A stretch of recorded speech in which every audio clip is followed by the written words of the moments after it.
Hi everyone, welcome to my channel Ansh. Friends, ఇవాళ నేను మీ అందరికీ చూపించబోయే రెసిపీ చపాతీలోకి one of the best combination radish అండి. ముల్లంగి కర్రీ.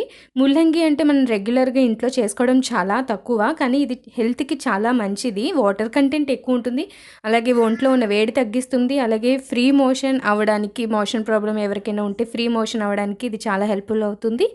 నెక్స్ట్ ఇది పైల్స్ ఉన్నవాళ్ళు ఇది తీసుకుంటే ఎంతో కొంత ఉపశమనం అయితే ఖచ్చితంగా ఉంటుంది. మామూలుగా రెగ్యులర్గా ఇంట్లో ముల్లంగిని ఎలా యూస్ చేస్తారు, జస్ట్ సాంబార్లో వేసుకోవడానికి యూస్ చేస్తారు, ఏదో ఒక 4-5 ముక్కలు వేస్తాము. అదే ఇలా కర్రీ చేసుకుంటే ఎక్కువ క్వాంటిటీలో మనకి ముల్లంగి శరీరంలోకి వెళ్తుందనమాట. ఎలా అంటే ఇప్పుడు ఇందులో ఫైబర్ ఎక్కువ ఉంటుంది, ఫైబర్ కంటెంట్ చాలా అవసరం మన బాడీకి.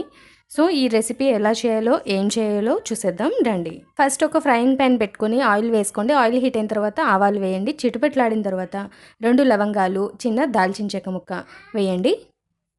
ఇవి ఫ్రై అయిపోయిన తర్వాత దీనిలో కొంచెం జీలకర్ర కావాలంటే యాడ్ చేసుకోవచ్చు. నాది వీడియో క్లిప్పింగ్ మిస్ అయింది, సో మీరైతే ఖచ్చితంగా జీలకర్రని యాడ్ చేయండి. తర్వాత కట్ చేసుకున్న ఉల్లిపాయ ముక్కలు, చిన్నగా తరుక్కున్న ఉల్లిపాయ ముక్కల్ని వేసుకొని అవి కొంచెం కలర్ చేంజ్ అయ్యేంత వరకు, కలర్ చేంజ్ అవుతున్నాయి అనుకునేంత వరకు మనం ఫ్రై చేసుకోవాలి. ఆనియన్స్ ఫ్రై అయ్యేలోపు మనం ముల్లంగి ముక్కల్ని కట్ చేసుకోవాలి. ముల్లంగిని పీల్ తీసేసి నీట్గా వాష్ చేసుకుని వీలైనంత చిన్న చిన్న ముక్కలుగా కట్ చేసుకోవడానికి అయితే ట్రై చేయండి. వీడియోలో చూడండి, ఇంత చిన్నగా అయితే కట్ చేశాను నేనైతే, తొందరగా మగ్గిపోతుంది. సో ఇంత చిన్నగా కట్ చేసుకున్నాను. ఇప్పుడు వీటిని ఉల్లిపాయలు ఫ్రై అయిన తర్వాత కొంచెం కలర్ చేంజ్ అవుతుంది కదండి. సో ఇప్పుడు ఈ టైంలో మనం ముల్లంగి ముక్కల్ని ఇందులో యాడ్ చేసేసుకోవాలి. ఇలా ముల్లంగి ముక్కలు వేసేసి ఒకసారి ఆనియన్స్, ముల్లంగి ముక్కలు బాగా మిక్స్ అయ్యేలా కలపండి. నెక్స్ట్ ఇప్పుడు ఇందులో తగినంత ఉప్పు, అలాగే పసుపు వేసుకుని బాగా మిక్స్ చేసేయండి. పసుపు, ఉప్పు ముక్కలు అంతటికి పట్టేలాగా మిక్స్ చేసేయండి. నెక్స్ట్ దీన్ని మూత పెట్టి మంటని మీడియం ఫ్లేమ్లో పెట్టి మగ్గించుకోవాలండి. మధ్య మధ్యలో కదుపుతూ మగ్గించుకోవాలి. ముక్కలు మెత్తబడినాయో లేదో చూసుకోండి. ముక్కలు మెత్తబడిపోయాయి అనుకున్న తర్వాత దీనిలో తరుక్కున్న టమాటా ముక్కల్ని వేసుకోండి. ఈ టమాటా ముక్కల్ని వేసుకుని ఒకసారి మిక్స్ చేసి మళ్ళీ మూత పెట్టి టమాటా ముక్కలు మగ్గేంత వరకు మగ్గించుకోవాలి. ఈ ముల్లంగి కర్రీని ఫస్ట్ టైం ట్రై చేసేవాళ్ళు టమాటా ముక్కల్ని ఎక్కువనే వేసుకోండి కొంచెం, ఎందుకంటే ఆ ముల్లంగి ఫ్లేవరు ఓవర్కమ్ చేయడానికి కొంచెం టమాటా ముక్కల్ని ఎక్కువ వేసుకోవాలి. యాక్చువల్లీ నేను చూపించిన 2 రాడిష్లకి ఒక చిన్న టమాటో అయితే సరిపోతుంది.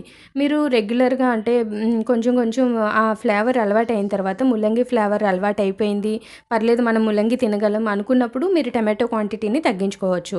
ఒక 2 రాడిష్లకి ఒక చిన్న టమాటో అయితే సరిపోతుంది. సో ఇప్పుడు దీన్ని టమాటో ముక్కలు వేసిన తర్వాత మిక్స్ చేసి మగ్గించుకోవాలి. టమాటో ముక్కలు మెత్తబడేంత వరకు మగ్గించుకోండి. ఇప్పుడు చూడండి, మూత తీసాను, టమాటో ముక్కలు మగ్గిపోయినాయి అని అనుకుంటున్నాను. నెక్స్ట్ దీనిలో ధనియాల పొడి 1 టేబుల్ స్పూన్, 3/4 టేబుల్ స్పూన్ కారం వేసుకుని మిక్స్ చేసేయండి. మిక్స్ చేసి ఒక 2 నిమిషాలు మూత పెట్టండి. ఆ తర్వాత దీనిలో సన్నగా తరుక్కున్న కొత్తిమీర, అలాగే ఒక 1/4 టేబుల్ స్పూన్ గరం మసాలా వేసి స్టవ్ ఆఫ్ చేసేసి కర్రీని ఒకసారి మిక్స్ చేసేయండి.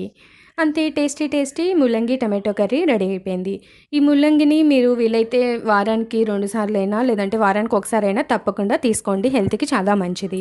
ఫ్రెండ్స్, ఈ వీడియో కనుక మీకు నచ్చినట్లయితే లైక్ చేయండి, షేర్ చేయండి, కమెంట్ చేయండి.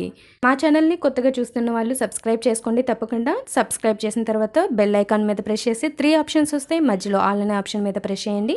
నా మిగతా నోటిఫికేషన్స్ ఎప్పటికప్పుడు మీకు వచ్చేస్తాయి. Thanks for watching. Have a nice day. Bye bye. Friends, నేను ముల్లంగి ముక్కల్ని ఒక 2 పచ్చి ముక్కల్ని డెకరేషన్ కోసం యూస్ చేశాను. వాటిని కూడా మనం తినేయచ్చు. చపాతీలో మనం ఉల్లిపాయ నంచుకుంటాం కదా, అలాగే ఈ ముల్లంగి ముక్కల్ని కూడా నంచుకుని తినచ్చు.